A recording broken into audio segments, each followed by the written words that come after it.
Good morning! Mag-room tour tayo sa Kingsford Hotel. Ito yung aisles nila. Ayan. Ito yung room na nirentahan namin, 909. Ayan. Pagpasok sa room, makikita mo agad yung itong pintuan is yung toilet or bath. Nandyan na lahat. Ganda ng ano nila, ng towel with kiki pa, diba?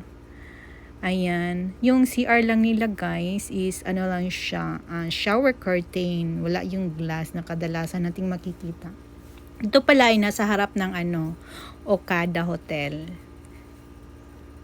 Gandaran din ang lalagyan nila ng mga shampoo, conditioner at bath soap. At saka syempre hindi rin mawawala yung vanity kit, soup, and dental kit.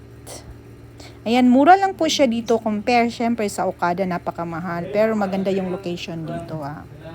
Gora na kayo dito.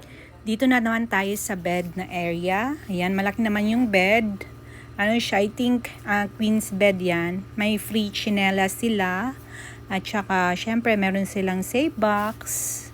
May table sa gilid. Anong tawag niyan? Bedside table. Ayan, meron din silang pa-TV, upuan, chairs. Tapos, meron din silang free water at saka coffee. Yung ibang food, dala na namin yan kasi galing kami ng San Juan.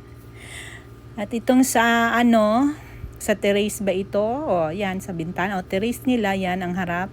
Yang harap, I think gawin niyang nung tawag nun, yung mga malalaking building din, condominiums. Tsaka meron din silang swimming pool area.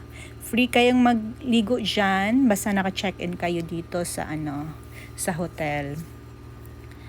Ayan lang ang aking pa-tour sa inyo guys. Ayan sa gilid pala doon ang yung Okada na hotel. Ayan. Thank you for watching guys. Bye!